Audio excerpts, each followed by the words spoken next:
हालात में एआई का स्कूल्स में बतौर लाजमी मजमून के शामिल होने से क्या कुछ बेहतर और नया होगा, और इसी हवाले से आज हम बात करेंगे। मेरे साथ मौजूद हैं आतिफ रहमान साहब। अस्सलाम वालेकुम, कैसे हैं आप? जी वालेकुम अस्सलाम मैम, आप कैसी हैं? मैं अल्लाह का शुक्र। अच्छा आतिफ साहब, सबसे पहले तो बताएं कि हम देखते हैं कि पोस्ट कोविड एरा के बाद बहुत ज़्यादा हमें ऑफ मिल रहा है और तलबा तो बहुत खुश होते हैं, हर 10-15 दिन बाद उनको स्कूलों से छुट्टियां हो जाती हैं, लेकिन इससे उनकी पढ़ाई कैसे इफेक्ट हो रही है? जो पोस्ट कोविड एरा का आपने जिक्र किया ना, तो अगर आप कोविड को यहाँ पे ब्रैकेट में लें तो कोविड में भी कुछ इसी तरह का सिनेरियो था जिसमें हमें कॉन्टीन्यूटी का ब्रेक आता था। जो कॉन्टीन्यूटी है बेसिकली, जो कॉन्टीन्यूटी का एक तसलसल का एक मेयार है, वो ब्रेक हो गया था कोरोना की वजह से। इसी तरह से जो ये पिछले 2 साल गुजरे हैं, इनमें भी कॉन्टीन्यूटी पहले से कम हो गई है। अभी आपने पीछे देखा होगा कि फेब में भी चंद माह,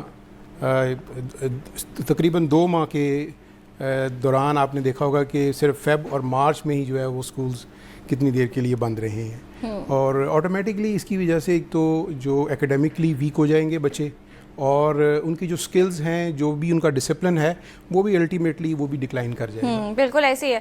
अच्छा ये बताएं कि हम बात कर ही रहे हैं, जो हमारा एनुअल ईयर है, कुछ डेज़ होते हैं कि लाजमी हमें पढ़ना ही है उसमें, तो जैसे कि अभी मैंने स्टार्ट में बात की है वो 110 डेज़ तक रह गया, तो इसका क्या नेगेटिव इफेक्ट होगा?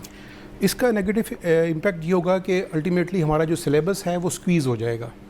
हमें वो सारा सिलेबस जो हमें 190 डेज़ के ऊपर या 180 डेज़ के ऊपर उसको स्पैन अप किया हुआ था, उसे हमें स्क्वीज़ करके 110 डेज़ के ऊपर लेके आना पड़ेगा।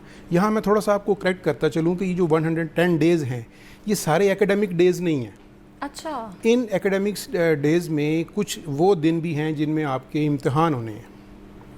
अब अगर आप किसी स्कूल में कोई फर्स्ट टर्म एग्ज़ाम के लिए मिनिमम भी चाहिए होते हैं तो 12 डेज़ मिनिमम चाहिए होते हैं, और नॉर्मली हमारे यहाँ पे रुझान ये है कि 3 टर्म्स होती हैं, तो आप 30 डेज़ तो ये भी निकाल दीजिए।